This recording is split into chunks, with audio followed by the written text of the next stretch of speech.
إن الحمد لله نحمده ونستعينه ونستغفره ونعوذ بالله من شرور أنفسنا وسيئات أعمالنا من يهده الله فلا مضل له ومن يضلل فلا هادي له وأشهد أن لا إله إلا الله وحده لا شريك له وأشهد أن محمدا عبده ورسوله يا أيها الذين آمنوا اتقوا الله حق تقاته ولا تموتن إلا وأنتم مسلمون يا أيها الناس اتقوا ربكم الذي خلقكم من نفس واحدة وخلق منها زوجها وبث منهما رجالا كثيرا ونساء واتقوا الله الذي تساءلون به والأرحام إن الله كان عليكم رقيبا يا أيها الذين آمنوا اتقوا الله وقولوا قولا سديدا يصلح لكم أعمالكم ويغفر لكم ذنوبكم ومن يطع الله ورسوله فقد فاز فوزا عظيما أما بعد فإن خير الكلام كلام الله وخير الهدي هدي محمد صلى الله عليه وسلم وشر الأمور محدثاتها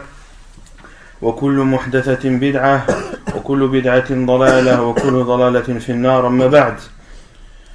Donc nous continuons l'explication du livre Al-Wajiz fi fiqh sunnati wal kitab al-aziz. La semaine dernière, nous avions continué à énumérer les 8 catégories de personnes qui ont le droit de percevoir la zakat.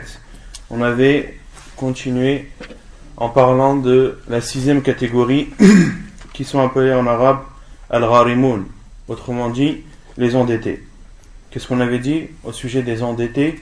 Quels sont les endettés qui ont le droit de percevoir l'argent de la zakat? Non. Il y a 4 catégories qui ont le droit de prendre la zakat. Non. La première, la personne qui a pris l'engagement de payer entre deux tribus. Ahsant, la personne qui a pris l'engagement de payer une somme d'argent à par exemple 2 tribus qui étaient en conflit, une personne qui est venue pour les arranger les problèmes qu'il y a entre eux, pour les réconcilier.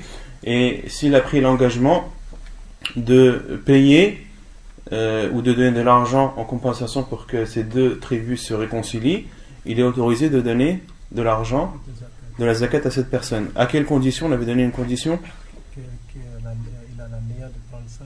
Ahsant, qu'il ait l'intention au moment où il a pris cet engagement que l'argent qui sera payé sera pris de la zakat. Ensuite, Ensuite, il y a la personne qui a pris l'engagement de payer les dettes de son frère endetté. non.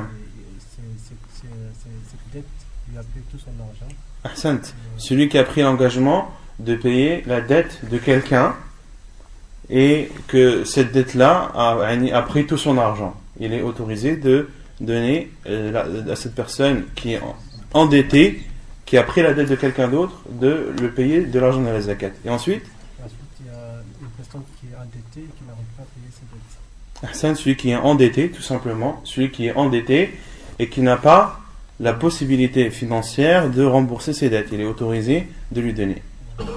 Et la 4e catégorie, la personne qui a fait des dettes dans des péchés et il a fait tawbah, non. il reste endetté, on a le droit de payer. Ahsan, celui qui était endetté suite à une désobéissance à Allah subhanahu wa ta'ala qu'il a faite, mais par laquelle il s'est repenti. Celui qui s'est repenti d'un péché qu'il a fait, mais que durant il y a un moment où il avait fait ce péché, il était endetté et que même après s'être repenti, les dettes sont toujours à son compte, alors il est autorisé de donner de l'argent de la zakat à cette personne afin qu'elle rembourse ses dettes. Qu'est-ce qu'on avait dit sur la dette d'un défunt? Est-ce qu'il est autorisé de prendre ou d'utiliser l'argent de la zakat pour la rembourser? Non. Il n'est pas autorisé. Pourquoi? Parce que le prophète l'aurait fait quand il y avait un sahabi qui est mort. Ahsan, car le prophète sallallahu alayhi wa sallam ne l'a pas fait. Et le défunt, lorsqu'il laisse une dette, eh bien, il est autorisé à sa famille ou bien à n'importe quel musulman de rembourser ou de prendre en charge cette dette. Mais en aucun cas de rembourser cette dette de l'argent de la zakat, car cela n'a pas été fait par le prophète sallallahu alayhi wa sallam alors qu'il en avait la possibilité.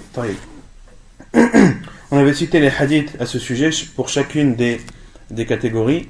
Et ensuite, la 6e catégorie de personnes qui ont le droit de percevoir la zakat, qui sont ceux qui sont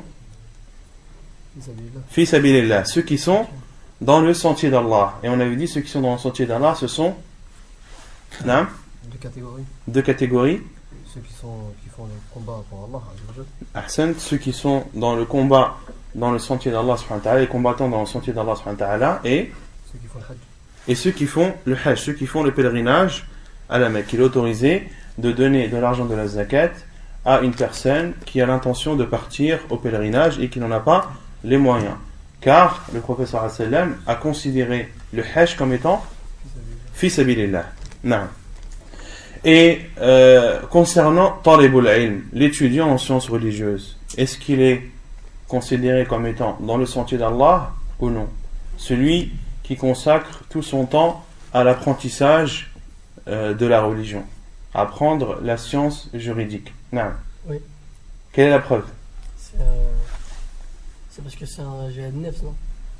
Il y a un khilaf des savants sur ça. Certains savants disent que oui, il est considéré comme étant fi sabilillah, car il consacre tout son temps dans l'apprentissage de la religion, et que dans ce cas, il est considéré comme étant fi sabilillah, car le talab al-ilm, l'apprentissage de la religion, c'est considéré comme un jihad fi sabilillah.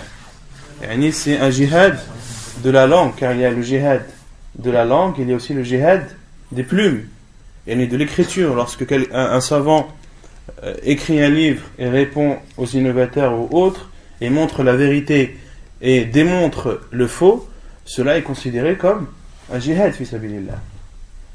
Et d'autres savants ont dit non. On dit non, il n'est pas autorisé de donner de l'argent de la zakat à l'étudiant en sciences religieuses, sauf s'il est dans le besoin.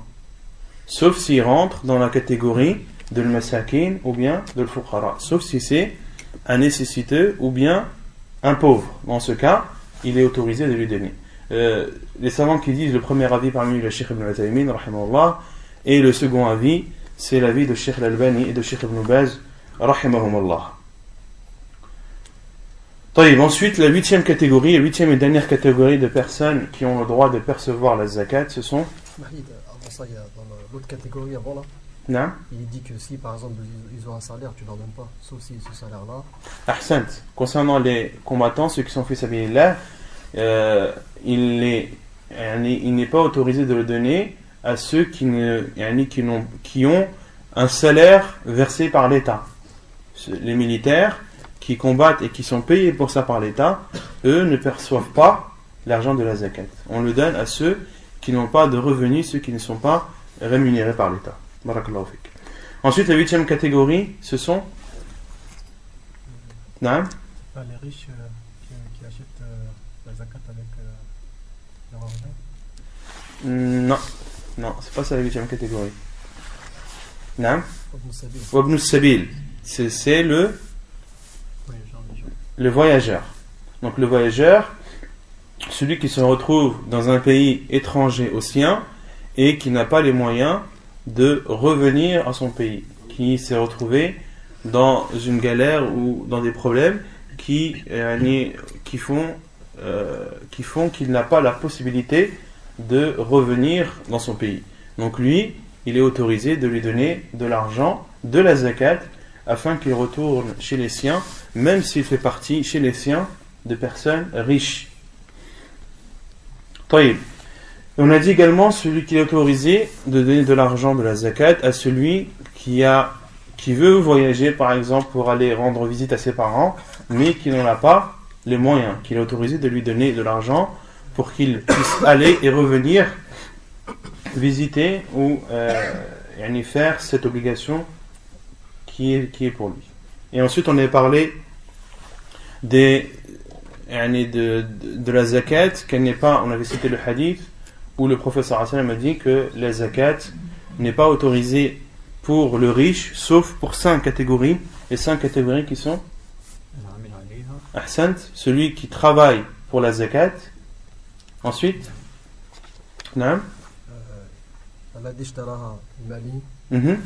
celui qui l'a acheté de son propre argent. C'est-à-dire celui qui l'a acheté de son propre argent. C'est-à-dire un riche qui achète une zakat à une personne qui était pauvre. Ahsant. C'est-à-dire qu'il est autorisé à un riche d'acheter la zakat de son argent de l'acheter avec son argent. Acheter la zakat, c'est-à-dire un pauvre à qui on a donné par exemple un bien, ça peut être une chamelle ou autre, eh bien il est autorisé à un riche de venir et d'acheter ce bien au pauvre. Donc en fait il a acheté indirectement une zakat. Et on avait dit qu'il fallait que ce cas était autorisé à condition que C'est pas lui qui l'a vendu. que la zakat qu'il achète, que ce ne soit pas lui qui l'ait donné à ce pauvre, mais que ce soit quelqu'un d'autre. Car sinon, cela ouvrirait la porte à des escroqueries et à des déviations des jugements de la religion. Ou bien alors, celui qui est endetté, car des riches peuvent être endettés, il est autorisé de leur donner de la zakat s'ils n'ont pas la possibilité de rembourser leurs dettes, ou bien ceux qui combattent dans le sentier d'Allah, ils peuvent très bien être riches, ou bien un pauvre qui donne en aumône ou qui donne en cadeau un bien qui lui a été donné de la zakat. Il est autorisé à un pauvre de donner un cadeau à un riche, même si ce cadeau fait partie de la zakat. Ensuite, on a parlé de zakat al-fitr. Quel est son jugement? À part Bachir. Naam? Tadal. L'expression sur les paroles inutiles. Naam. Quel est son jugement d'abord? Le jugement, c'est une obligation. C'est une obligation. Zakat al-fitr, c'est une obligation. Pourquoi est-ce qu'elle a appelé zakat al-fitr? Parce qu'elle est donnée En moment de rupture. Naam, elle est donnée au moment de la rupture du ramadan. Donc c'est pour cela qu'elle est appelée zakat al-fitr. Et donc elle est obligatoire. Les hadiths à ce sujet et le hadith où il est dit que le prophète sallallahu alayhi wa sallam a rendu farada Rasulullah sallallahu alayhi wa sallam zakat al-fitr. Le prophète sallallahu alayhi wa sallam a rendu zakat al-fitr obligatoire. Et concernant sa sagesse, pourquoi est-ce qu'elle a été légiférée? Naam.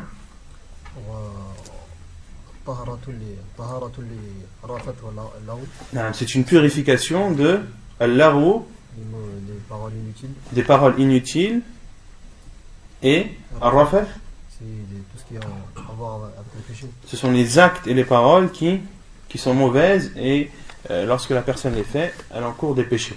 Donc que les zakat al-fitr est un moyen de purification pour le jeûneur des manquements ou des choses qu'il n'a pas faites, qu'il aurait dû faire.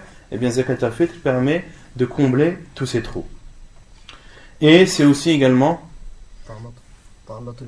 c'est aussi une nourriture pour les pauvres. Ensuite on avait parlé de envers qui elle est obligatoire. Envers qui zakat al-fitr est obligatoire. Il n'y en a que 3 qui répondent tout le temps. Alors que vous êtes, masha'Allah. Envers qui zakat al-fitr est obligatoire? On l'a vu ou on l'a pas vu la semaine dernière? Envers qui elle est obligatoire? C'est important de savoir ça. Peut-être qu'elle sera obligatoire pour toi le ramadan prochain, Inch'Allah, sans que tu ne le saches. Comme ça, Allah. Naam. Une personne qui possède de quoi se nourrir lui et sa famille la veille ou la nuit de ramadan. Celui qui possède de quoi se nourrir lui et sa famille la veille de l'Aïd ou le jour même de l'Aïd. Celui qui possède ce qui lui suffit. Qui lui suffit. Non. Et un peu plus. Ouais, celui qui possède ce qui lui suffit ou plus que ce qui lui suffit? Plus que ce qui lui suffit. Ahsan. Donc c'est celui qui possède la veille de l'Aïd, celui qui a en sa possession plus que sa suffisance et la suffisance de sa famille. Celui qui a plus que son besoin à lui et le besoin de sa famille la veille de l'Aïd ou le jour de l'Aïd, eh bien, il lui est obligatoire de donner zakat al-fitr. Concernant la quantité de zakat à donner, c'est non?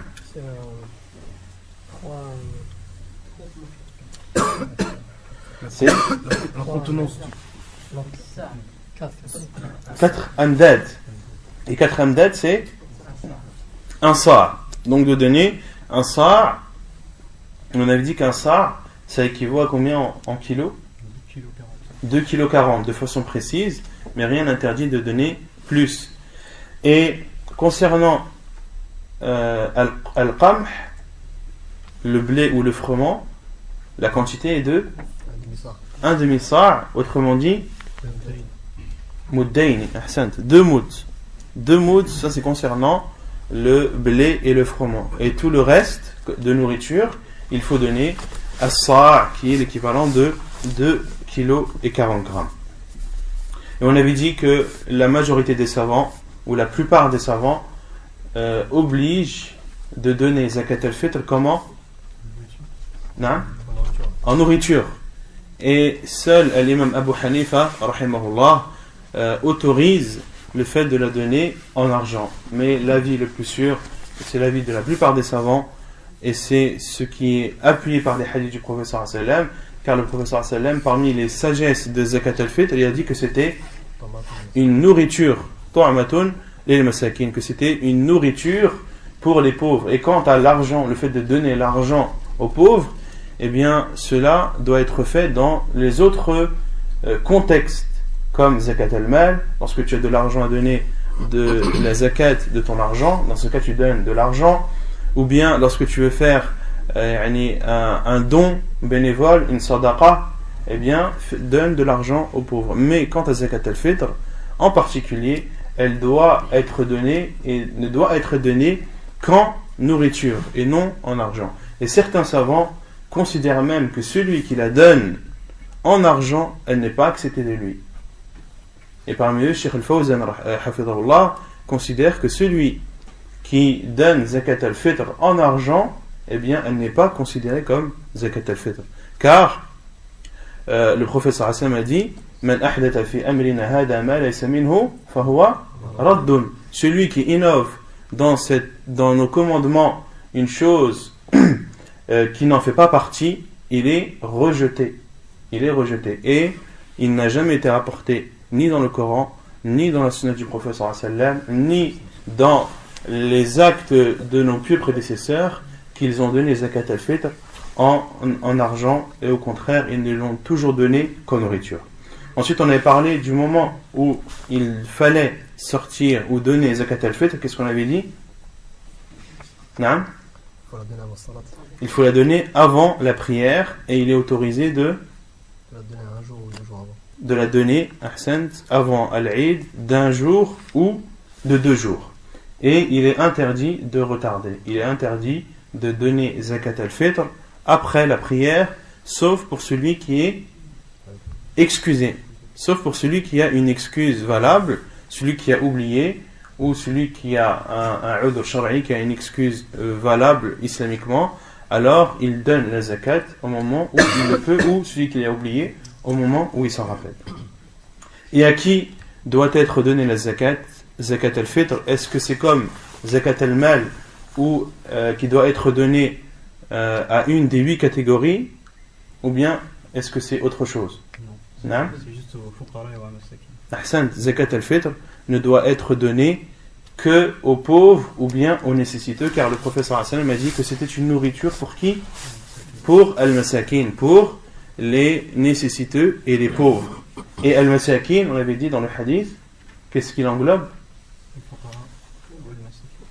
Non, le terme miskin, lorsqu'il est cité tout seul, englobe les nécessiteux et les pauvres. De même que al-fuqara, lorsqu'ils sont cités tout seuls, ils signifient les pauvres et les nécessiteux. Et lorsqu'ils sont cités l'un à côté de l'autre, alors al-fuqara signifie, ou al-faqir signifie celui qui a moins de la moitié de yani signifie le pauvre, et al-miskin signifie le nécessiteux. طيب. يقول المؤلف: صدقة التطوع، ويستحب الإكثار من صدقة التطوع لقوله تعالى: مثل الذين ينفقون أموالهم في سبيل الله كمثل حبة أنبتت 7 سنابل في كل سنبلة 100 حبة والله يضاعف لمن يشاء والله واسع عليم. Ensuite, le chapitre des aumônes surérogatoires. Des aumônes surérogatoires. L'auteur dit, et il est préférable de donner beaucoup d'aumônes surérogatoires. La preuve est la parole d'Allah subhanahu wa ta'ala, où il dit: ceux qui dépensent leurs biens dans le sentier d'Allah ressemblent à un grain d'où naît ou d'où naissent 7 épis, chaque épi contenant 100 grains. Et Allah multiplie la récompense à qui il veut, et Allah est immense et savant de toutes choses. Donc ici, dans ce verset, Allah subhanahu wa ta'ala donne l'image de celui qui donne une aumône surérogatoire comme un grain, et dans ce grain il y a 7 épis, et dans chaque épi il y a 100 grains. Autrement dit, la récompense est multipliée par combien? Par 700. Puis Allah subhanahu wa ta'ala dit Wallahu yudha'ifu liman yasha.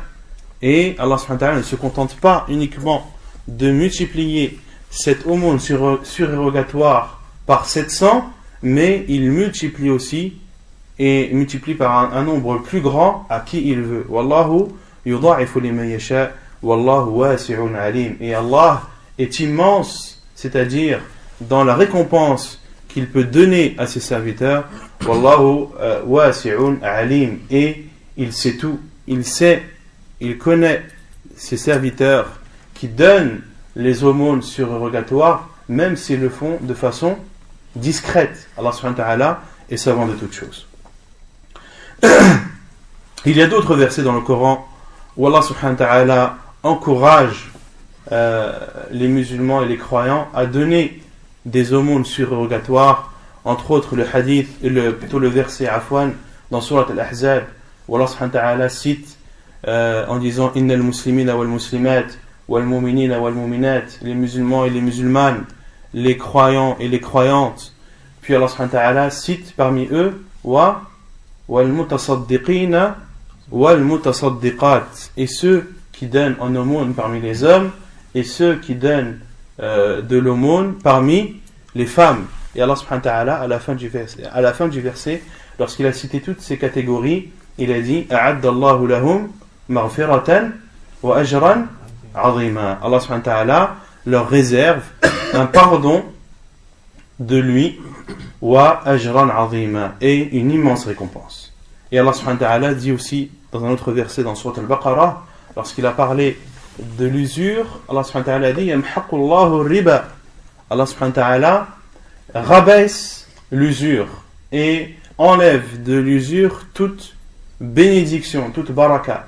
Yamhaqullahu riba wa yurbis sadaqat.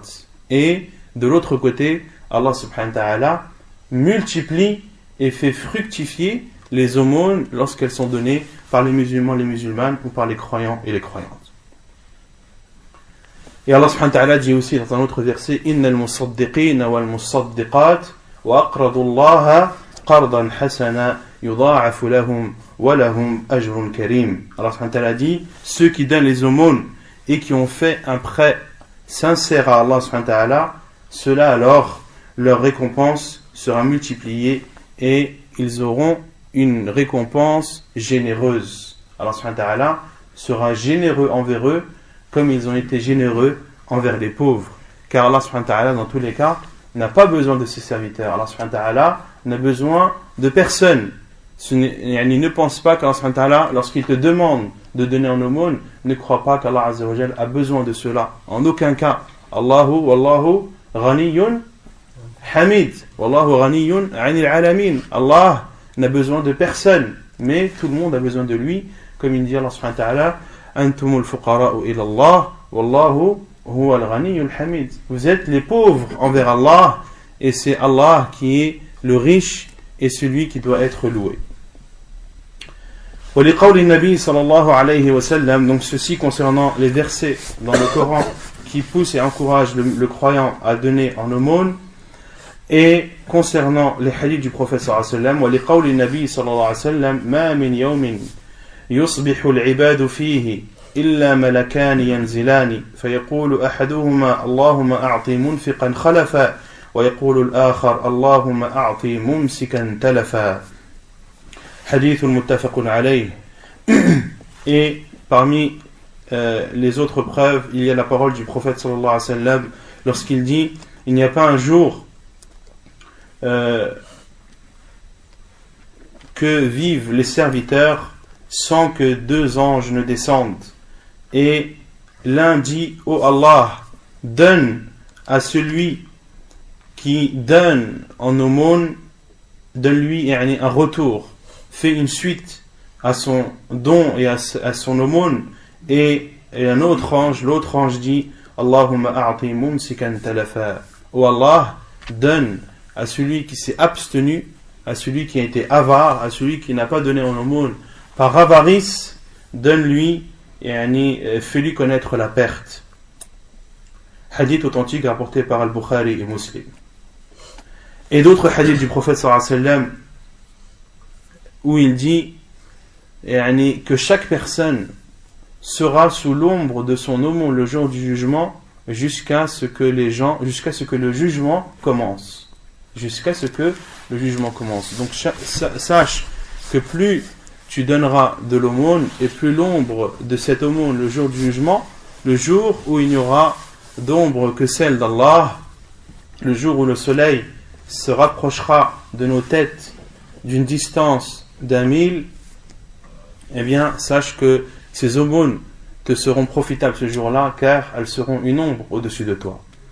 Et un autre hadith où le prophète sallallahu alayhi wa sallam a dit que l'aumône efface les péchés comme l'eau éteint le feu.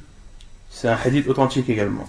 وأولى الناس بصدقة المسلم أهله وذوي رحمه لقوله صلى الله عليه وسلم الصدقة على المسكين صدقة وعلى ذي الرحم ثنتان صدقة وصلة حديث صحيح رواه الترمذي.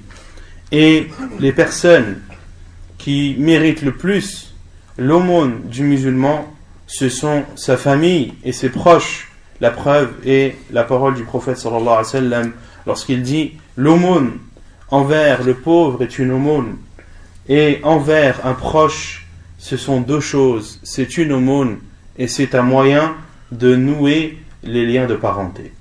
Hadith authentique rapporté par At-Tirmidhi. Donc de donner une aumône, il est préférable de la donner à des personnes de ta famille, de tes proches qui sont pauvres et nécessiteuses. Ce sont eux qui méritent le plus ton aumône et ta générosité. Et sache qu'en donnant une aumône à ta famille, tu as fait 2 choses, à la fois une aumône qui sera multipliée, dont la récompense sera multipliée par Allah subhanahu wa ta'ala, mais c'est aussi un moyen de nouer les liens et de préserver les liens de parenté avec ta famille et tes proches. Donc ainsi se termine. Naam. Par rapport à ces sadaqa, est-ce qu'elle est autorisée aux non-musulmans? On a répondu à cette question. Est-ce qu'il est autorisé de donner az-zakat ou az-sadaqa à un non-musulman? S'il est intéressé par l'islam, Ahsant, que cela n'est pas autorisé, sauf s'il fait partie de al-mu'allafati qulubuhum, sauf s'il fait partie de ceux dont les cœurs sont proches de l'islam. Si tu vois qu'il s'intéresse à l'islam, qu'il veut connaître l'islam, et que le fait que tu lui donnes de l'argent va le toucher et va le pousser, l'encourager à apprendre plus cette religion, à s'en rapprocher encore plus et Inch'Allah à l'embrasser, eh bien dans ce cas il est autorisé. Sinon les savants sont d'accord sur le fait qu'il n'est pas autorisé de donner la zakat et la sadaqa à un non-musulman. Non. Et si tu sais que cette personne, par exemple, la fume ou je sais pas quoi, tu lui donnes quand même. S'il fait partie de l'mu'allaf qulubuhum. S'il fait partie. S'il va se pêcher avec cet argent-là, tu lui donnes quand même. Il fait pire que boire et fumer. Il n'adore pas Allah. Il n'est pas musulman. Est-ce qu'il y a un péché pire que de ne pas adorer Allah? Non. Donc le fait qu'il boive, qu'il fume ou autre, cela n'influe pas. À partir du moment où il est intéressé et qu'il est proche de l'islam, il fait partie de al-mu'allaf qulubuhum, une des 8 catégories à qui il est autorisé de percevoir l'argent de la zakat. Wallahu a'lam. Donc ainsi se termine le livre de la zakat. Inch'Allah ta'ala, aujourd'hui on va commencer le livre Kitab al-Nikah, le livre du mariage. Normalement le livre qui suit c'est Kitab al-Hajj, mais je préfère retarder un peu Kitab al-Hajj quelques mois avant le début du Hajj pour que tout soit frais dans les esprits de chacun. Non. Une question par rapport à Zakat al-Fitra. Non, tfadala. Pour les gens qui ne peuvent pas jeûner le mois du Ramadan pour cause de maladie, est-ce qu'ils peuvent sortir une zakat s'ils la sortent sur l'argent ou en nourriture? Concernant La compensation des gens qui n'ont pas jeûné. Non, concernant ceux qui ne peuvent pas jeûner, on avait dit que si c'est une maladie qui est une maladie qui peut être suivie d'une guérison, que cette personne doit rattraper son jeûne. Celui qui est malade d'une maladie incurable qui ne lui permet pas de jeûner, alors il doit nourrir pour chaque pauvre, pour chaque jour non jeûné, un pauvre. Donc le fait de nourrir un pauvre, c'est une chose. Cela compense les jours non jeûnés. Quant à Zakat al-Fitr, on a dit Zakat al-Fitr est obligatoire envers qui? Envers le musulman qui est libre et qui a plus que sa suffisance à lui et à sa famille la veille de l'Eid. Qu'il soit malade ou pas, qu'il soit vieux ou pas, à partir du moment où il a plus que sa suffisance et la suffisance de sa famille, il doit donner Zakat al-Fitr. Et le fait de donner en expiation, de nourrir en expiation un pauvre par jour parce qu'il n'a pas pu jeûner, c'est une chose, et de donner Zakat al-Fitr, c'en est une autre. Et le fait de nourrir un pauvre, tous les jours qu'il n'a pas jeûné, c'est obligatoire. C'est obligatoire, non. On va faire. Question par rapport à Zakat aussi. Je veux savoir, par exemple, des fois, quand on est en France, par exemple, et on n'arrive pas à trouver les personnes à qui donner Zakat al-Fitr. Non. Est-ce que Yanni, on peut faire ça au bled, et la personne, par exemple, qui est au bled, qui donne, et en fait, elle demande à l'intermédiaire de le donner à sa place. Est-ce que cette personne-là, en retour, elle doit donner son argent ou pas? Ou l'autre peut dire le fait de donner Zakat al-Fitr à un pauvre dans un autre pays que le tien, les savants disent que cela doit être fait en cas de force majeure. Si vraiment il n'y a pas de pauvres dans le pays où tu vis. Mais la question est, est-ce que vraiment il n'y a pas de pauvres dans le pays où tu vis? Est-ce que la personne a vraiment fait tout son possible, a fait vraiment toutes les recherches possibles et inimaginables? Et est-ce que ce fait qu'il n'y a pas de pauvres dans ce pays est connu de tout le monde? Ou est-ce qu'il est connu que de toi? S'il est connu de tout le monde, là il faut appeler un savant et lui expliquer la situation en disant que dans ce pays, il est connu qu'il n'y a pas de pauvres. Ou que les pauvres se font très très rares. Qu'est-ce qu'on doit faire? Mais si c'est que toi qui constate ça, et que tout le monde a donné Zakat al-Fitr et que personne n'a soulevé ce problème, il faut se poser la question. Non. La personne, comment dire, par exemple, si la personne elle sort quand même la Zakat à sa place, et que par exemple elle dit quand tu redonnes ton argent, et que cette personne ne donne pas son argent, est-ce que la Zakat est prise en compte ou pas? Sachant qu'il n'a pas payé le prix de la Zakat. Lorsque tu donnes, tu as le droit de léguer quelqu'un pour qu'il donne ta Zakat. Lorsque tu lègues quelqu'un pour qu'il donne ta zakat, la responsabilité est à celui à qui tu l'as donné. Lorsque tu dis à une personne, voilà la zakat, est-ce que tu peux le donner à un tel, la responsabilité est de celui à qui tu l'as donné. Mais cela ne doit pas t'empêcher de demander et de vérifier que la zakat a bien été donnée. Wallahu a'lam. يقول المؤلف كتاب النكاح. Donc le livre du mariage qui se trouve à la page 260. Ça dépend. Ceux qui ont la première édition, c'est 271. Et ceux qui ont la seconde, c'est 277. Kitab al-Nikah. Le livre du mariage. Qu'est-ce que signifie al-Nikah dans la langue arabe? Al-Nikah, huwa ad-damm wal-jam'. C'est le fait de rassembler et de réunir.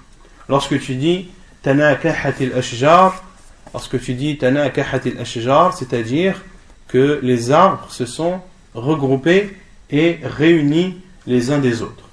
Au fi shar'i, et concernant la définition de nikah, du mariage au niveau de la religion, c'est un contrat ou un acte qui a été établi par Allah et par son prophète sallallahu alayhi wa sallam, qui autorise à un homme de jouir d'une femme et à une femme de jouir d'un homme, de jouir dans tous les sens du terme.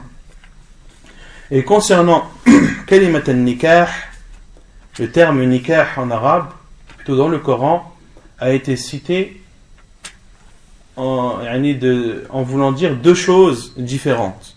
La première chose, nikah signifie dans le Coran le contrat, l'acte de mariage.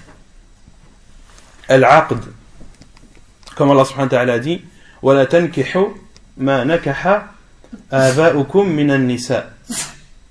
Allah subhanahu wa ta'ala dit, et ne vous mariez pas avec celles dont vos pères se sont mariés.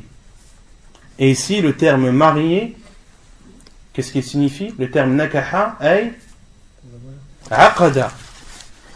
Ay aqada. Car le terme nikah dans le Coran, il signifie deux choses. Soit le fait de faire un contrat de mariage, un acte de mariage, ou bien les rapports intimes avec sa femme. Ce sont les deux sens présents dans le Coran. La preuve du premier sens, le fait de faire un contrat et de se marier, c'est la parole d'Allah lorsqu'il dit وَلَا تَنْكِحُوا مَا نَكَحَ آبَاؤُكُم مِنَ النِّسَاءِ. Et ne vous mariez pas avec des femmes dont vos pères se sont mariés. Donc toutes les femmes ou la femme avec qui ton père s'est marié, il ne t'est pas autorisé de te marier avec elle. Supposons que ton père se marie avec une seconde épouse et que l'acte de mariage est valide, c'est-à-dire qu'il y a eu l'accord du tuteur et il y a eu la présence de deux témoins. Si l'acte de mariage est valide, alors cette femme, il t'est interdit à toi de te marier avec elle. Et ceci, que ton père ait consommé le mariage ou qu'il ne l'ait pas consommé. Et ce jugement est valable aussi, ce jugement est valable concernant les femmes qui se sont mariées avec ton père ou avec ton grand-père ou arrière-arrière-grand-père. Et en montant, de ton père en montant. Tous ceux qui sont tes grands-parents en montant, eh bien, les femmes avec qui ils se sont mariés, il t'est interdit à toi de te marier. Ou réciproquement? Non? Réciproquement aussi. Si le fils a marié avec le mari. Allahu a'lam. Le contraire, Allahu a'lam, l'adri. Concernant le fait des femmes qui se sont mariées avec ton père, il ne t'est pas autorisé, même si ton père divorce avec elle par la suite. Même si ton père divorce avec elle par la suite, elle reste pour toi un mahram. Mais pour ton père, elle n'est plus un mahram. Donc une femme qui s'est mariée avec ton père, même si le mariage n'a pas été consommé, et que ton père divorce par la suite, eh bien cette femme reste pour toi un mahram. Reste pour toi une femme qui t'est interdite au mariage. Autrement dit, tu as le droit de voyager avec elle, tu as le droit de rester tête à tête avec elle, elle a le droit de se dévoiler devant toi, alors que ton père, lui, n'est plus son mari. Donc lui n'a plus le droit de la voir, n'a plus le droit de voyager seul avec elle, etc. etc. Et c'est un jugement qui reste durant toute la vie de la personne. Et dans ce verset, Allah a dit وَلَا تَنْكِحُوا مَا نَكَحَ آبَاؤُكُمْ. Ici, le terme nakaha signifie ne concluez pas de contrat de mariage avec des femmes qui se sont mariées avec vos pères. Et ensuite, Allah a dit illa ma qad salaf. Illa ma qad salaf, c'est-à-dire lakin ma qad salaf. C'est-à-dire que si vous avez conclu des mariages de cette sorte avant de connaître le jugement, avant que ce jugement n'apparaisse, alors Allah subhanahu wa ta'ala ne le prendra pas en considération, mais vous devez rompre cet acte de mariage. Allah subhanahu wa ta'ala parlait aux compagnons radiallahu anhum que ceux qui, lorsque ce verset est descendu, lorsque ce jugement a été légiféré par Allah subhanahu wa ta'ala, ceux qui se trouvaient dans cette situation, qui étaient mariés avec une femme qui avait déjà été mariée avec leur père, Allah subhanahu wa ta'ala ne prend pas en considération cela, mais ils doivent sur le champ rompre l'acte de mariage. Et il y a le deuxième sens du terme nakaha dans le Coran, c'est la signification du rapport intime. Et la preuve, c'est la parole d'Allah subhanahu wa ta'ala lorsqu'il dit وَإِن طَلَّقَهَا فَلَا تَحِلُّ لَهُ مِن بَعْدُ حَتَّى تَنْكِحَ زَوْجًا غَيْرَهُ. Et si il la répudie, c'est-à-dire si l'homme répudie sa femme pour la troisième fois, فَلَا تَحِلُّ لَهُ, elle ne lui est plus autorisée et licite, حَتَّى تَنْكِحَ زَوْجًا غَيْرَهُ, jusqu'à ce qu'elle épouse un autre homme que lui. Et ici, le terme nakaha dans ce verset signifie d'avoir des rapports avec son mari. Hatta tankiha zawjan ghayra. Et la preuve, c'est qu'Allah subhanahu wa ta'ala dit jusqu'à ce qu'elle hatta tankiha zawjan ghayra. Mais une personne, est-ce qu'elle peut être mariée sans contrat de mariage? Non. Donc le terme nakaha zawjan veut dire non, sur le contrat de mariage, et on le comprend déjà du terme zawj, du terme mari par la suite. Donc le terme nakaha signifie avoir un rapport intime. Et vient appuyer cela un hadith du prophète sallallahu alayhi wa sallam rapporté dans le Bukhari et Muslim, où Aïcha radhiyallahu anha a dit que une femme, la femme de Rifa'a, un compagnon du prophète sallallahu alayhi wa sallam, qui est venu voir le prophète sallallahu alayhi wa sallam et lui a dit: ô envoyé d'Allah, bittu batta talaqi, yani talaqani Rifa'a wa batta talaqi, que Rifa'a radhiyallahu anhu l'a répudié pour la troisième fois. Et elle a dit: fatazawwajtu Abdullah ibn az-Zabir. Beaucoup lisent en faisant une erreur en croyant que c'est Abdullah ibn Zubayr. Non, dans ce hadith rapporté dans le Sahihayn, il s'agit de Abdullah ibn Zabir et non pas de Abdurrahman ibn Zabir et non pas de Abdurrahman ibn Zubayr. Et elle s'est plaint au prophète sallallahu alayhi wa sallam que Abdullah ibn Zabir ne l'approchait pas. Et elle lui a cité un détail concernant la taille de la verge. Et le prophète sallallahu alayhi wa sallam a rigolé, a souri, et lui a dit: veux-tu retourner avec Rifa'a? Et la réponse était oui. Et le prophète sallallahu alayhi wa sallam lui a dit: la hatta tadhuqi usaylatahu wa yadhuqa usaylataki. Et le prophète sallallahu alayhi wa sallam a dit: non, jusqu'à ce que tu goûtes son miel et que lui goûte ton miel. Autrement dit, jusqu'à ce que le rapport ait été fait, jusqu'à ce que le mariage soit consommé. Et le prophète sallallahu alayhi wa sallam a donné l'image du miel, car c'est quelque chose de doux et de bon. Et donc dans ce hadith, il est clair que lorsque une femme qui a été divorcée 3 fois par son mari veut que son mari la récupère, il faut qu'elle se marie un mariage sincère avec un autre homme, et que le mariage soit consommé, puis qu'elle soit répudiée, et que la idda, et que le terme de la répudiation arrive à échéance, c'est-à-dire le temps de 3 menstrues. Dans ce cas, et dans ce cas uniquement, il est autorisé à la femme ou plutôt à l'homme de récupérer son ancienne épouse.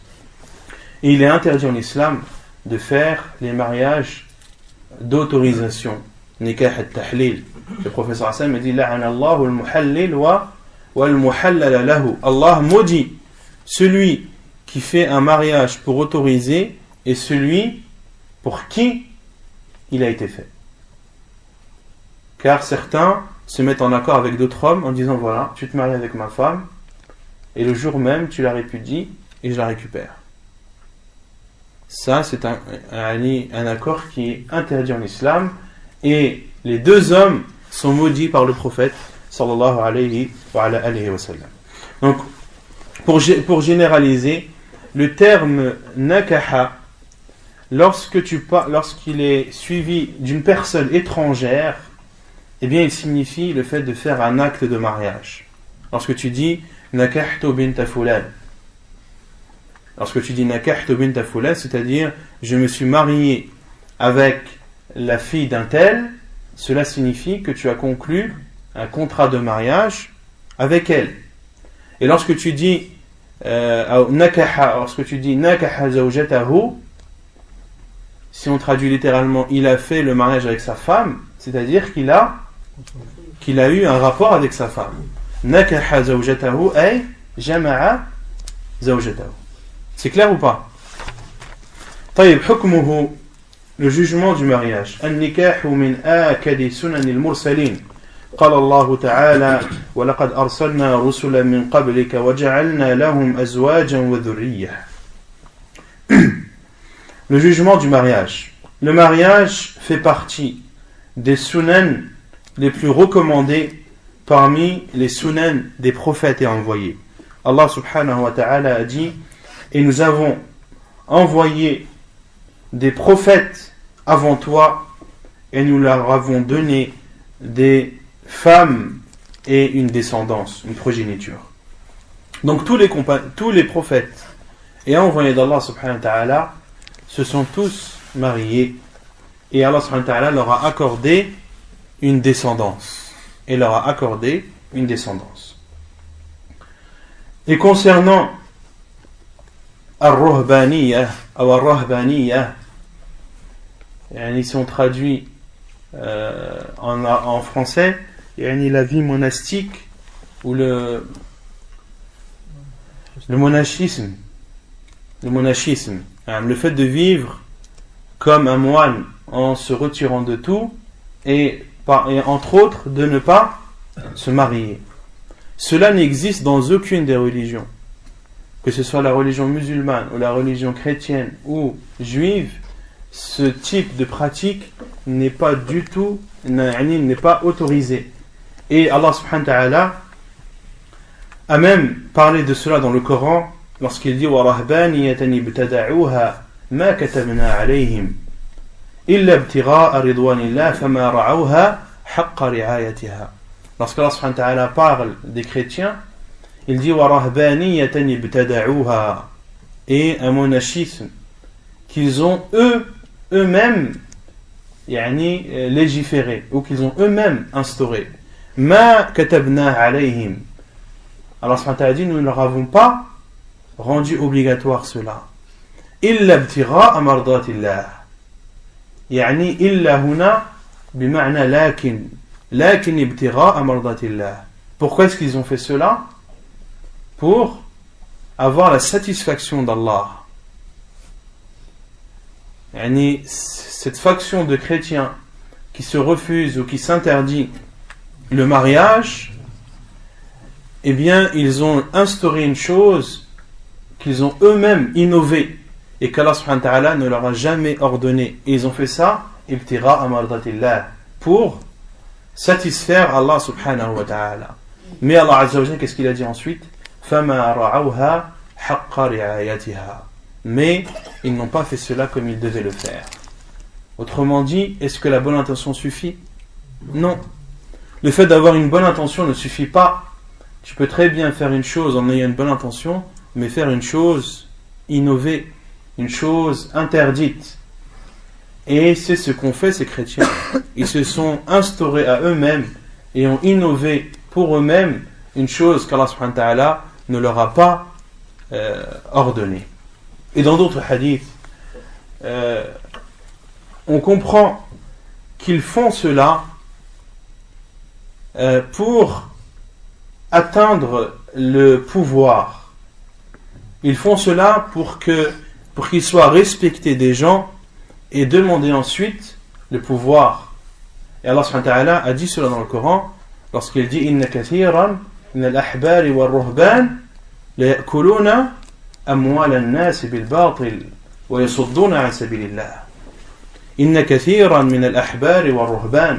Beaucoup de rabbins et de moines la ya'kuluna amwal an-nas bil-batil. Ils mangent l'argent des gens dans le faux.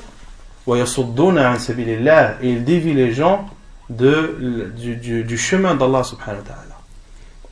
Et ils font cela pour qu'il soit élevé aux yeux des gens, pour que les gens disent regardez, un tel c'est interdit de se marier avec une femme, il a fait ça pour Dieu, regardez, il faut le respecter, il faut le voir d'un autre œil.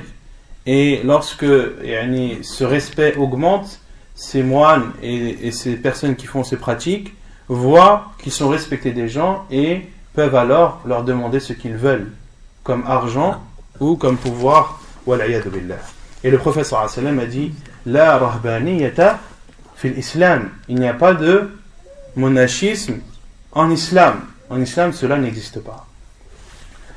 ويقول المؤلف ويكره تركه لغير عذر لحديث أنس بن مالك قال جاء 3 رهط إلى بيوت أزواج النبي صلى الله عليه وسلم يسألون عن عبادة النبي صلى الله عليه وسلم فلما أخبروا كأنهم تقلوها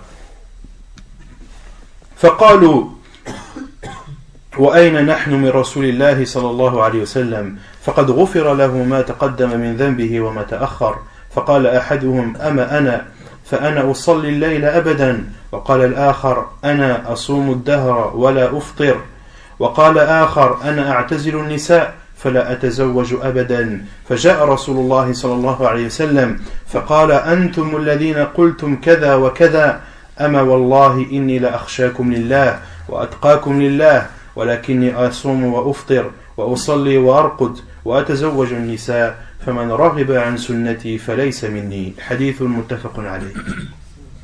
Et il est détestable de délaisser le mariage sans excuse. La preuve est le hadith de Anas ibn Malik radiyallahu anhu lorsqu'il dit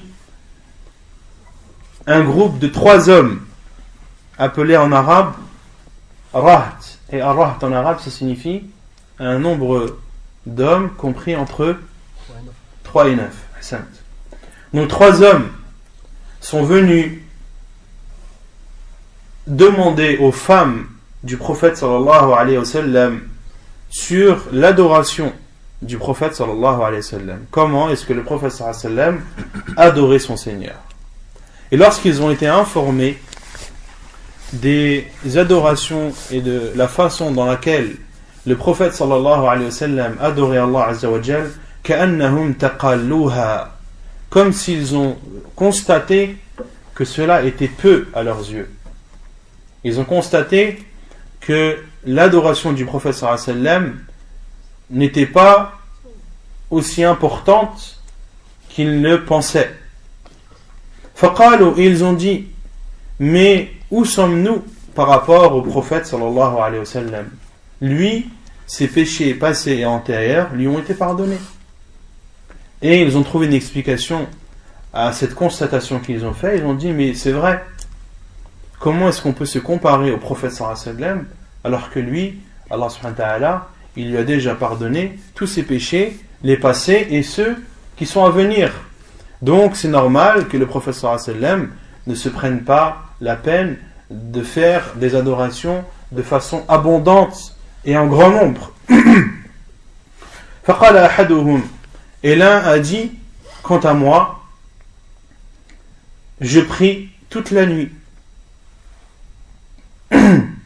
Et l'autre a dit, et moi je jeûne toute l'année et je ne mange pas. Et un autre a dit, et le troisième a dit, quant à moi, je m'abstiens des femmes et je ne me marierai jamais. فجاء رسول الله صلى الله عليه وسلم. Puis ces paroles sont venues aux oreilles du prophète sallallahu alayhi wa sallam.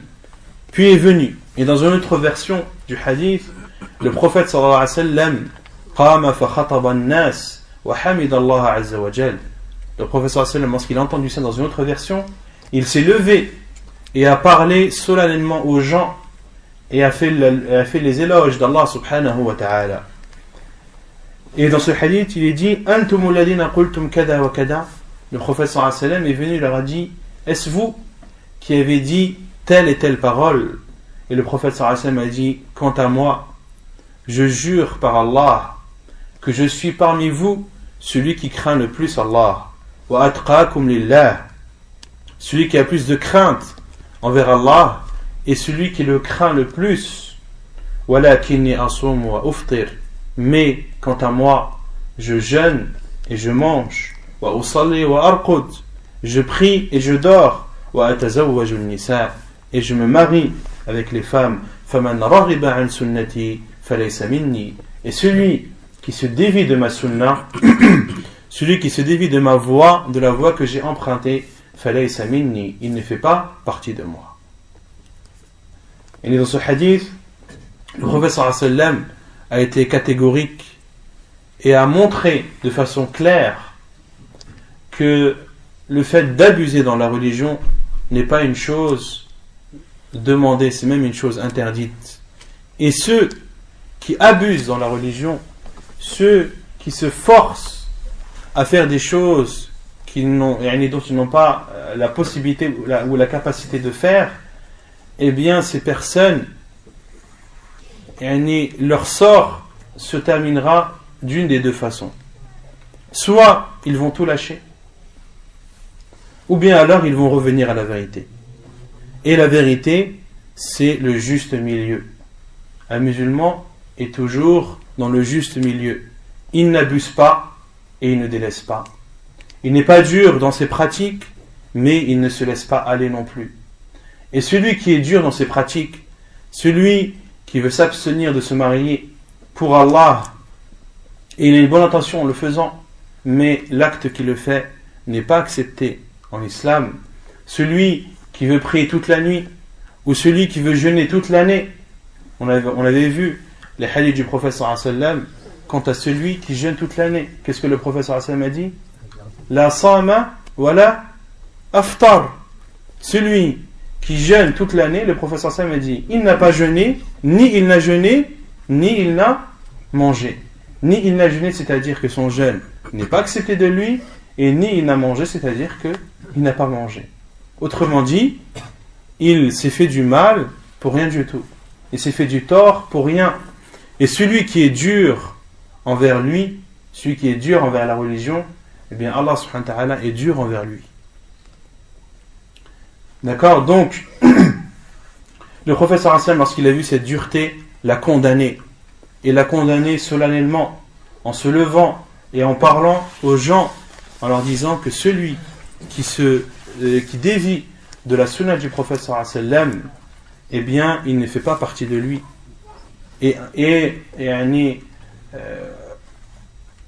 Les constats sont présents partout.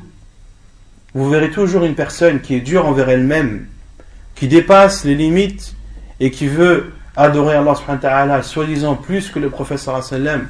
Vous verrez, soit cette personne revient à la vérité et au juste milieu, et c'est ce qu'on lui souhaite, ou soit, wal'iyadu billah, elle sort du chemin et elle s'égare. Combien ont commencé leur pratique et ont voulu tout faire d'un coup? Et ceux qui veulent tout faire d'un coup, quelle est leur fin? Ils délaissent tout d'un coup. Comme celui qui veut apprendre la science en une seule fois, eh bien il la perdra en une seule fois. Le musulman doit toujours voir le juste milieu. Et quand vous voyez les gens de la sunna, les gens qui suivent nos pieux prédécesseurs, ils sont toujours dans le juste milieu. Quel que soit le domaine, quel que soit le sujet, que ce soit dans le fiqh, que ce soit dans la croyance, que ce soit dans les adorations, dans tous les domaines, vous verrez toujours les gens de la vérité qui sont dans le juste milieu. Et le prophète sallallahu alayhi wa sallam a ici, et les savants ont déduit qu'il était détestable pour celui, voire interdit, pour celui qui n'a pas d'excuse celui qui n'a pas d'excuse de ne pas se marier. Celui qui n'a pas d'excuse, il lui est fortement recommandé de se marier. ويجب على القادر عليه إذا خشي على نفسه العنت لأن الزنا حرام وكذلك ما يؤدي إليه وما هو مقدمة له فمن خشي على نفسه الوقوع في هذا وجب عليه رفعه عن نفسه فإن كان لا يندفع إلا بالنكاح وجب عليه ذلك.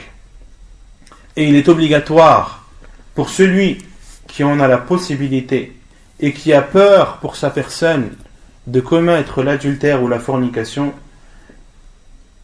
c'est pour lui une obligation, car l'adultère ou la fornication est interdite, et également tout ce qui amène à la fornication est interdit, ou tout ce qui est une porte à la fornication est interdit, car Allah subhanahu wa ta'ala dit wala taqrabu az-zina, et n'approchez pas l'adultère. Allah subhanahu wa ta'ala n'a même pas dit ne faites pas l'adultère. Ça c'est une chose qui est catégorique, non, aucun débat n'est accepté sur ce sujet. Allah subhanahu wa ta'ala a dit wala taqrabu. Ce qui nous est interdit, c'est déjà de ne pas approcher l'adultère. Donc tout ce qui pourrait t'approcher ou t'emmener à l'adultère est interdit. Quant à l'adultère, cela est interdit d'office. فمن خشي على نفسه الوقوع في هذا وجب عليه رفعه عن نفسه. Et celui qui a peur de tomber dans l'adultère doit faire tout son possible pour se préserver de cela. فإن كان لا يندفع إلا بالنكاح وجب عليه ذلك. Et si il ne peut se préserver de l'adultère qu'en se mariant, alors il lui est obligatoire de se marier. Car il y a une règle en islam qui dit ما لا يتم الواجب به ما لا يتم الواجب إلا به فهو واجب. Lorsque pour faire une chose obligatoire, tu dois en faire une autre, eh bien cette chose que tu dois faire est obligatoire. Yani de s'abstenir de l'adultère, est-ce que c'est une chose obligatoire? Non. Oui. Et lorsque tu te retrouves dans un cas où le seul moyen pour toi de te préserver de l'adultère, c'est de te marier, alors le mariage est obligatoire. Non. L'adultère et la fornication, c'est la même chose ou c'est pas la même chose? Concernant la fornication, c'est pour celui qui n'est pas marié. Et on parle d'adultère lorsque la personne est mariée. C'est la différence entre l'adultère et la fornication. Il est marié ou c'était marié? Non, celui qui est marié ou qui a été marié. Non, ça veut dire une personne qui a peur de commettre l'adultère, il doit se marier. Non. Une personne qui a peur de commettre l'adultère, non. Il doit se marier. Bien sûr. Si le fait qu'il soit marié avec une seule femme ne lui suffit pas, et que c'est une personne qui a beaucoup d'envie, et ses envies ne sont pas assouvies avec une seule femme, et qu'il a besoin d'une deuxième femme, et qu'il a essayé de trouver tous les moyens sans trouver de solution, et la seule solution c'est de se marier avec une deuxième femme. Alors pour lui, c'est une obligation de se marier avec une deuxième femme. Non. Et si la première femme, elle a mis dans le contrat pas de co-épouse? Allahu a'lam akhi. La adri. Il faut poser la question au savant. Non. ومن عجز عن النكاح وهو فيه راغب فعليه بالصوم. لحديث ابن مسعود رضي الله عنه قال لنا النبي صلى الله عليه وسلم يا معشر الشباب من استطاع منكم الباءة فليتزوج فإنه أغض للبصر وأحسن للفرج ومن لم يستطع فعليه بالصوم فإنه له وجاء. حديث متفق عليه. Et celui qui n'a pas la possibilité de se marier malgré qu'il en ait la grande envie, alors il doit jeûner. La preuve est le hadith de Abdullah ibn Mas'ud radiyallahu anhu qui dit, le prophète sallallahu alayhi wa sallam nous a dit: ô vous les jeunes, celui d'entre vous qui a la capacité ou qui a les moyens, alors qu'il se marie. فَإِنَّهُ أَغَضُّ لِلْبَصَرِ, car le mariage aide à baisser le regard, وَأَحْسَنُ لِلْفَرْجِ, et à préserver les organes génitaux, وَمَنْ لَمْ يَسْتَطِعْ فَعَلَيْهِ بِالصَّوْمِ, et celui qui n'a pas la possibilité de se marier, alors qu'il jeûne, فَإِنَّهُ لَهُ وِجَاء, car ce jeûne sera pour lui une protection. Hadith authentique rapporté par Al-Bukhari et Muslim. Et les savants, lorsqu'ils parlent de la capacité, ils parlent de la capacité physique et de la capacité financière, d'avoir les moyens physiques et financiers de se marier. Ensuite, l'auteur pose la question: quelles sont les meilleures femmes avec qui se marier? أي النساء خير ومن أراد النكاح فليتحرى من النساء من تتوفر فيها هذه الصفات. Et celui qui a l'intention ou qui a le désir de se marier, alors qu'il recherche parmi les femmes celles qui ont les qualités suivantes. أولا أن تكون ذات دين لحديث أبي هريرة رضي الله عنه عن النبي صلى الله عليه وسلم قال تنكح المرأة لأربع لمالها ولحسبها ولجمالها ولدينها فاظفر بذات الدين تربت يداك. حديث متفق عليه. La première caractéristique, c'est qu'elle soit une femme dotée de religion.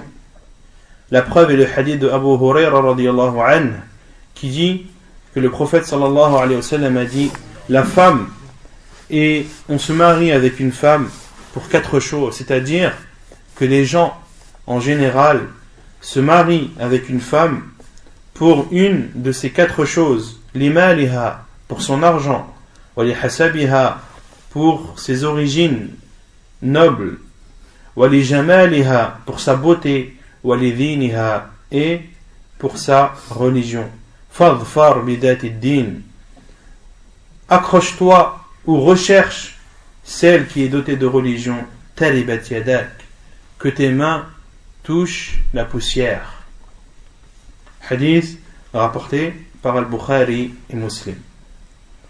Donc dans ce hadith, le prophète sallallahu alayhi wa sallam nous donne un constat en nous disant que les femmes, lorsqu'elles sont mariées pour 4 choses. Lorsqu'on se marie avec une femme, c'est pour 4 choses en général, soit pour son argent, soit pour ses origines ou pour sa descendance, et ça c'est beaucoup connu chez les tribus.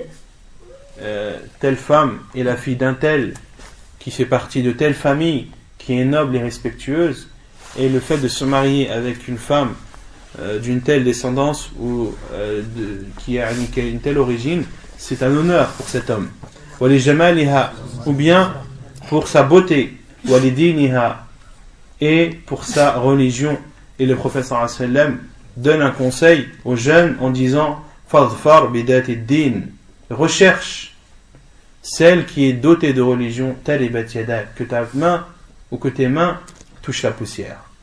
Concernant tes mains touchent la poussière, ou que tes mains soient remplies de poussière, il y a 2 explications des savants. La première, c'est que c'est une expression qui est utilisée en arabe pour appuyer une chose. Et le prophète sallallahu alayhi wa sallam voulait dire par le fait de toucher la terre ou la poussière, il voulait dire par là la pauvreté. Car ce sont les pauvres dont les mains sont recouvertes et pleines de poussière.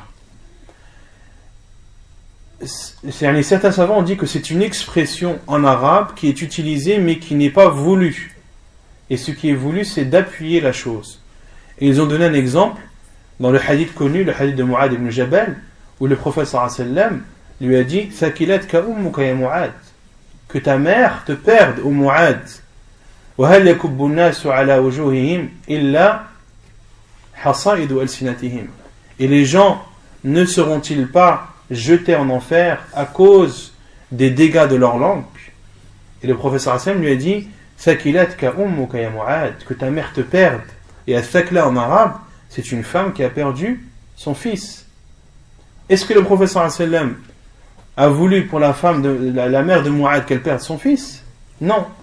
C'est une expression qui est utilisée en arabe pour appuyer la chose, c'est-à-dire je t'affirme ô Mu'ad et j'attire ton attention et prends en compte que les gens, la plupart des gens qui seront jetés en enfer, ce sera à cause des dégâts de leur langue.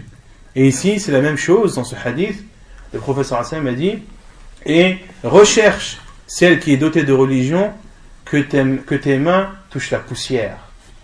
Autrement dit, pour appuyer le fait et pour insister sur le fait que de rechercher la femme dotée de religion est ce qu'il y a de plus important. Et la deuxième explication des savants, ils ont dit taribat yadak, c'est-à-dire tes mains vont toucher la poussière si tu choisis une femme qui n'est pas dotée de religion. Autrement dit, choisis, recherche une femme dotée de religion, sinon tu connaîtras la pauvreté. Sinon tu connaîtras la pauvreté. Vous avez compris ou pas? طيب. ثانيا, la deuxième caractéristique, أن تكون بكرا إلا أن تكون له مصلحة في الثيب. لحديث جابر بن عبد الله رضي الله عنه قال: تزوجت امرأة في عهد رسول الله صلى الله عليه وسلم فلقيت النبي صلى الله عليه وسلم فقال: يا جابر تزوجت؟ قلت: نعم. قال: بكر أم ثيب؟ قلت: ثيب. قال: فهل بكرا تلاعبها؟ قلت: يا رسول الله إن لي أخوات فخشيت أن تدخل بيني وبينهن. قال: فذاك إذن إن المرأة تنكح على دينها ومالها وجمالها فعليك بذات الدين تربت يداك. حديث متفق عليه. La deuxième caractéristique, c'est que la femme soit vierge, sauf s'il y a un bien et un avantage dans le fait de se marier avec une femme qui n'est pas vierge.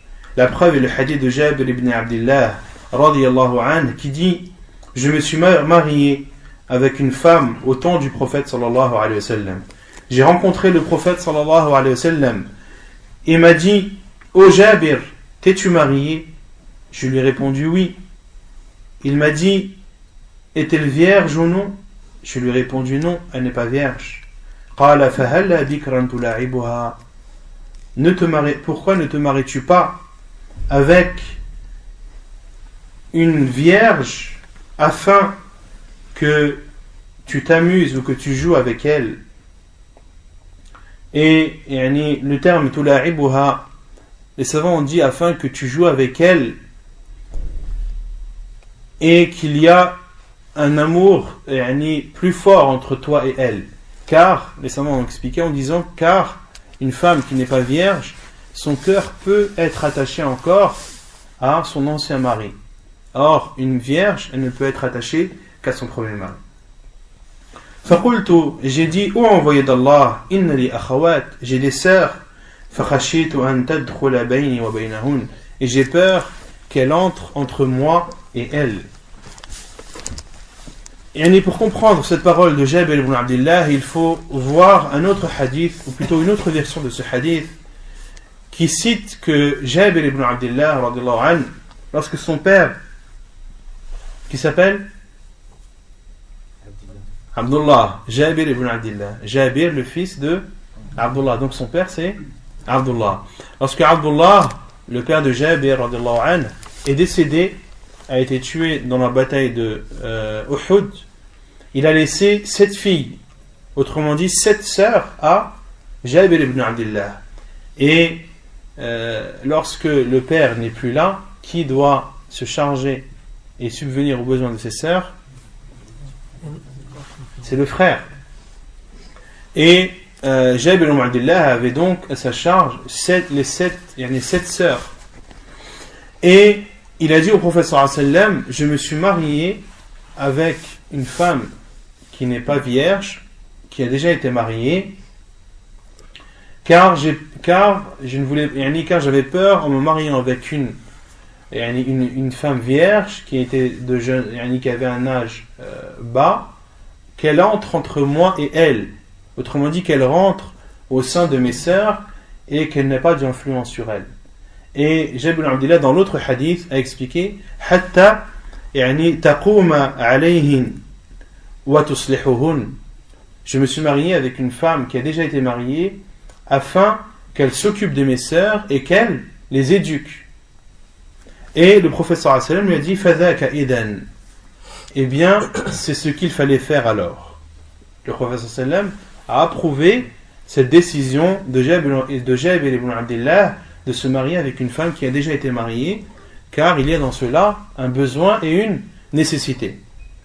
Innal mar'ata, puis le prophète sallallahu alayhi wa sallam a dit: la femme, on se marie avec la femme pour sa religion, pour son argent et pour sa beauté. Fa'alayka bidhati ad-din taribat yadak. Et recherche celle qui est dotée de religion, que tes mains touchent la poussière. Hadith authentique rapporté par Al-Bukhari et Muslim.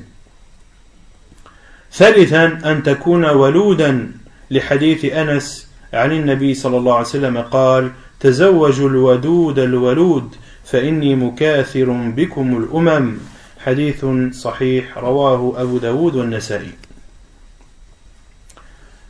Et la troisième caractéristique, c'est qu'elle soit féconde.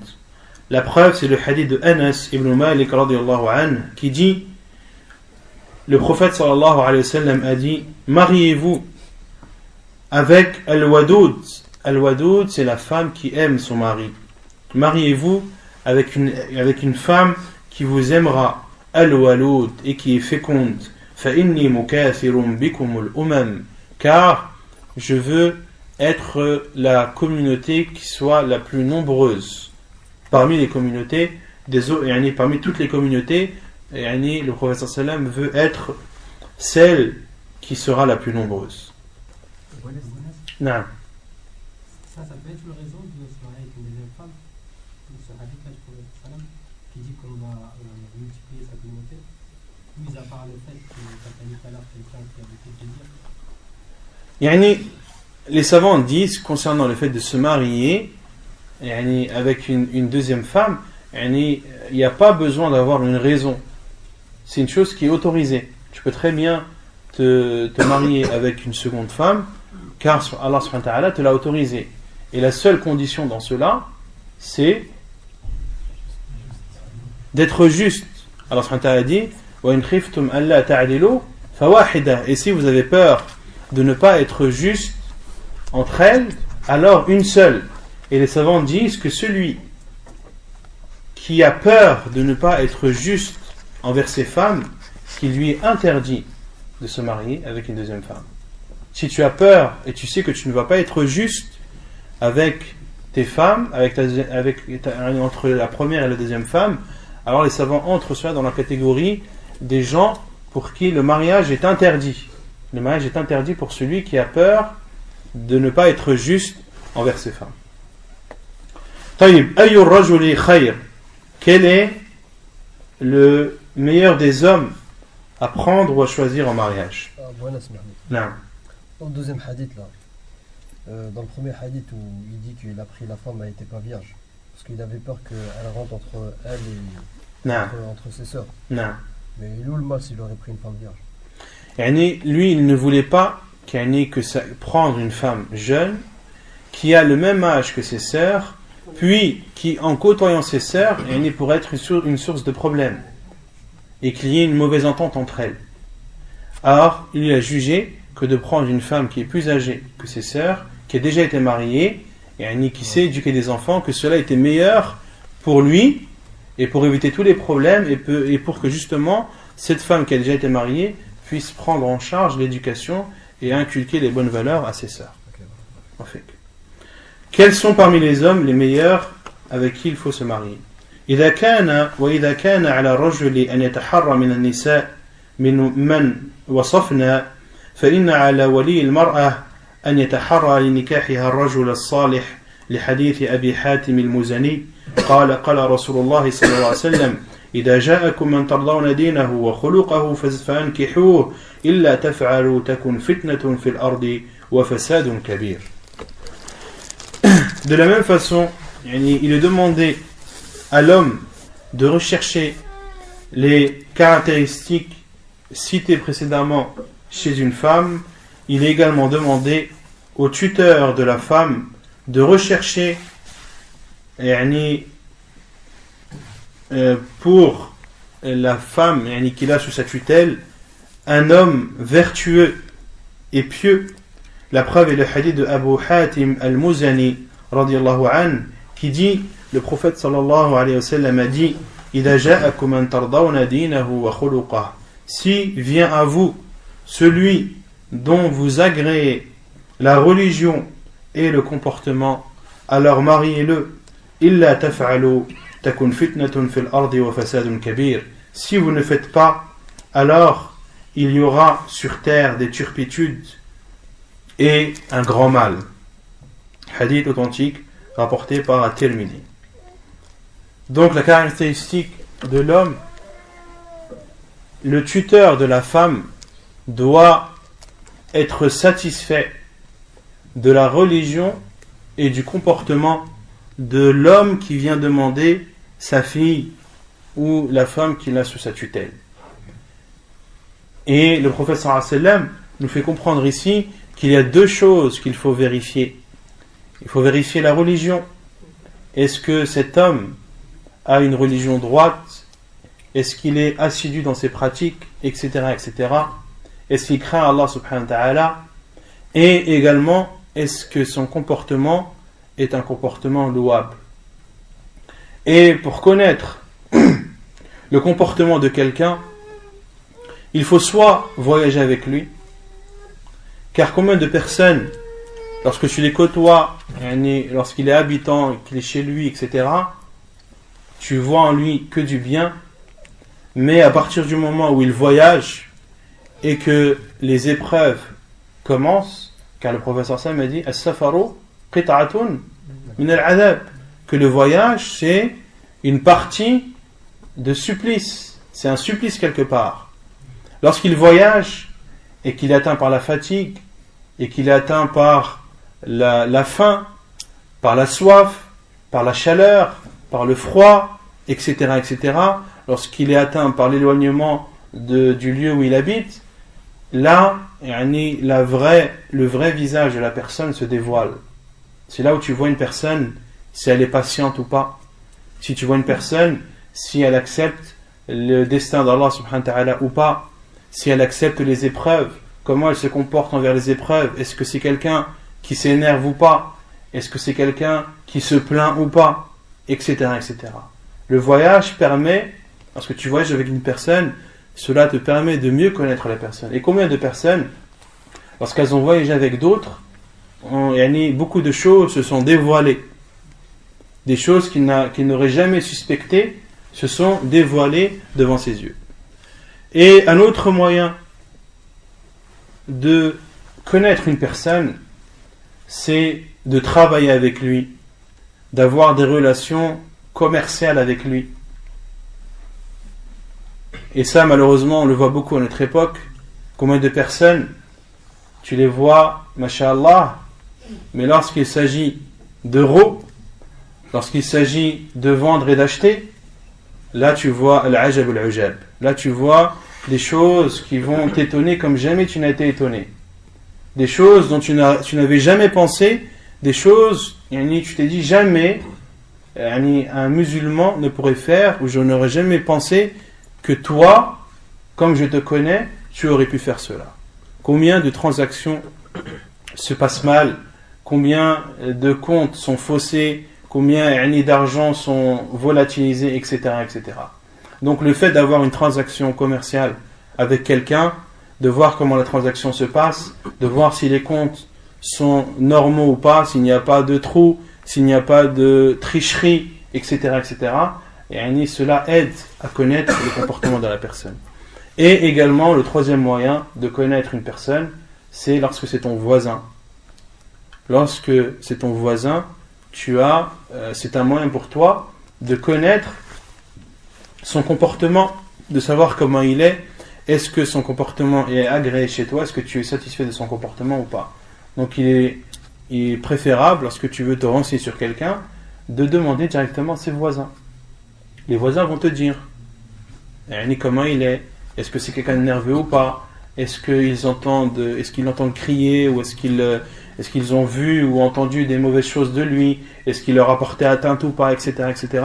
Et les voisins pourront te donner une image ou un avis sur la personne dont tu veux savoir. Naam. Fadala. L'amana, pour savoir ce qu'il en est. Il y a des véhicules, il y a aussi par rapport à l'amana, tu vois ce qu'il en est de la personne. C'est-à-dire l'amana. Par rapport à l'amana donnée ou là, s'il te la rend, il te la rend pas. Bien sûr, après si c'est une personne à qui tu as confié un dépôt, ou à qui on a confié un dépôt, ou à qui beaucoup de personnes ont confié un dépôt et que le dépôt n'a pas été préservé comme il se doit, ou qu'il a été égaré, etc., ça c'est une preuve que la personne n'est pas... il y a un manque dans son comportement. dans la sincérité et dans la responsabilité. De voir aussi si la personne est avare ou pas, de voir si la personne est nerveuse ou pas, de voir si la personne est, est violente ou pas, etc., etc. Parce qu'une personne qui est avare, c'est un défaut que tu dois connaître. Tu ne vas pas, c'est un danger, ou ce serait un mal de donner ou d'accepter le mariage avec un homme qui est avare. Tu sais qu'il ne subviendra pas aux besoins de sa femme, ou qu'il va penser qu'à lui, qu'il va manger et laisser sa femme dans le besoin, etc., etc. Une personne qui est avare, ça peut être un moyen ou une excuse de refuser un mariage.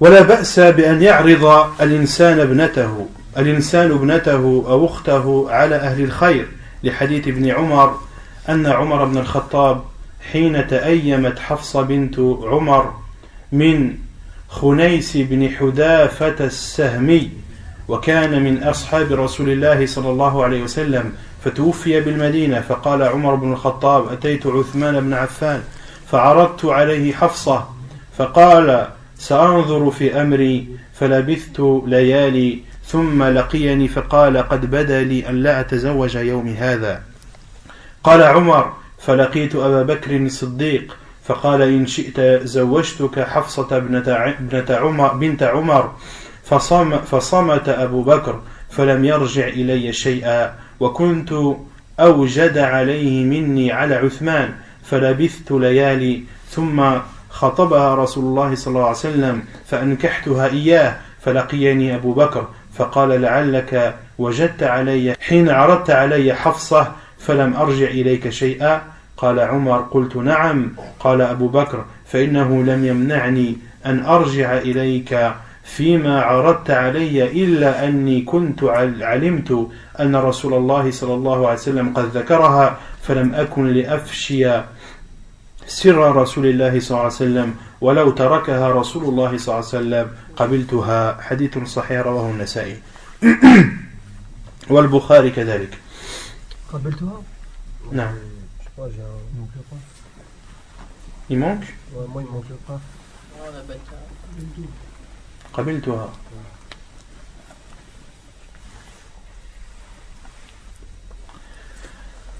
et il n'y a pas de mal à ce qu'une personne propose sa fille ou propose sa sœur aux gens de bien pour le mariage.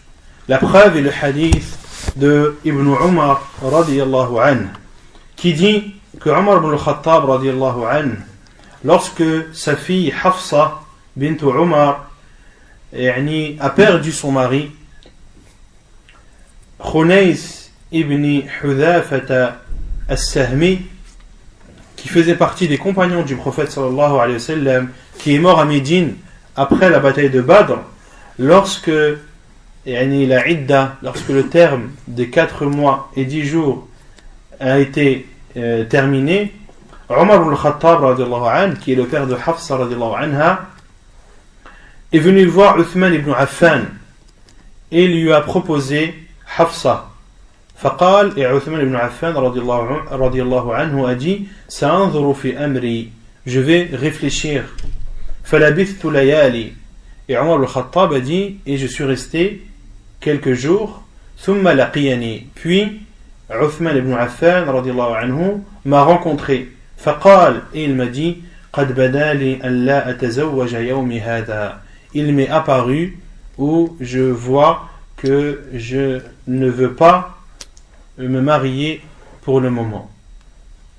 قال عمر فلقيت أبا بكر الصديق, Omar al-Khattab a dit j'ai rencontré alors Abu Bakr as-Siddiq radiyallahu anhu et je lui ai dit إن شئت زوجتك حفصة بنت عمر, si tu le désires et si tu veux je te marie à Hafsa la fille de Omar.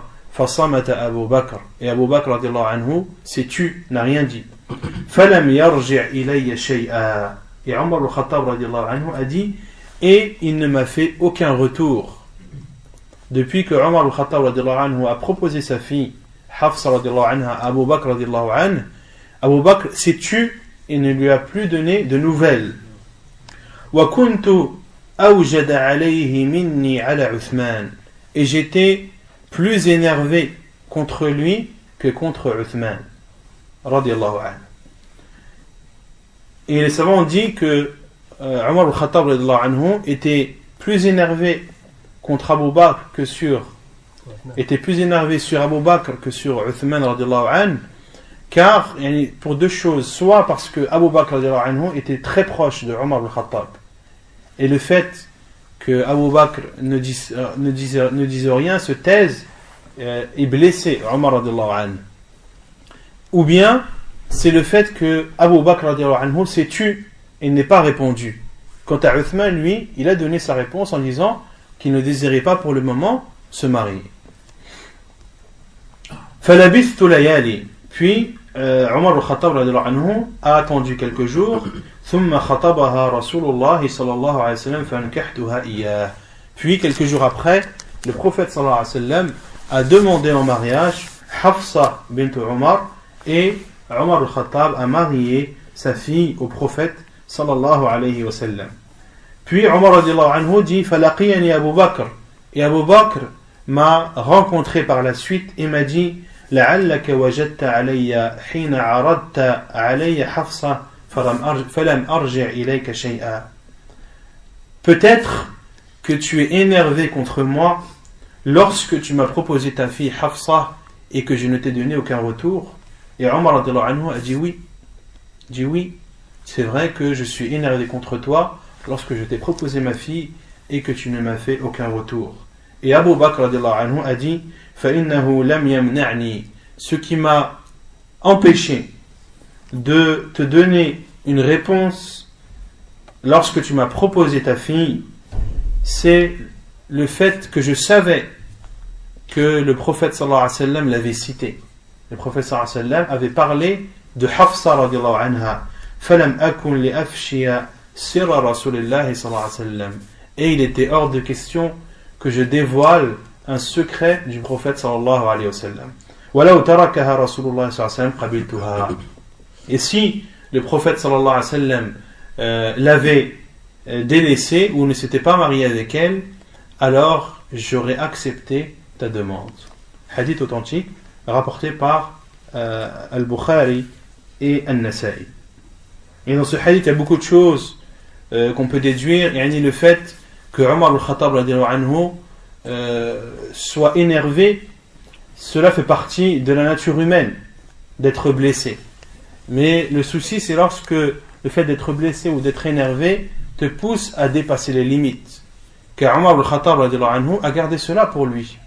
Cela ne l'a pas empêché de parler avec Abu Bakr et d'avoir des relations normales avec lui.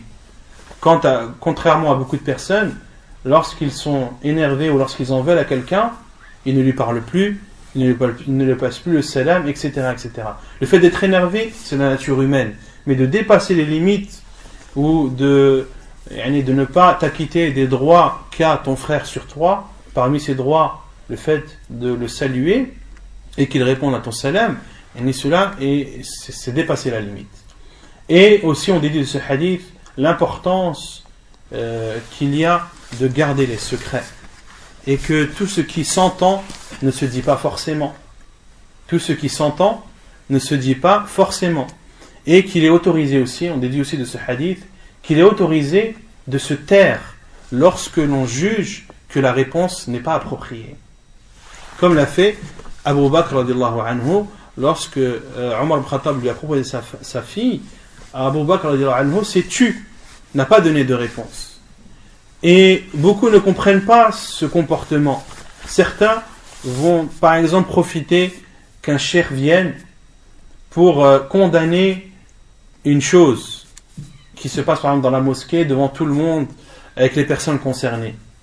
Et le cheikh va comprendre cela et va juger par exemple que s'il donne la réponse maintenant, cela va faire une grosse fitna dans la mosquée. Beaucoup ne comprennent pas le fait qu'un cheikh se taise et ne dise pas une chose. C'est compréhensible. Si le fait de parler va amener plus de mal que de bien, alors de se taire est mieux.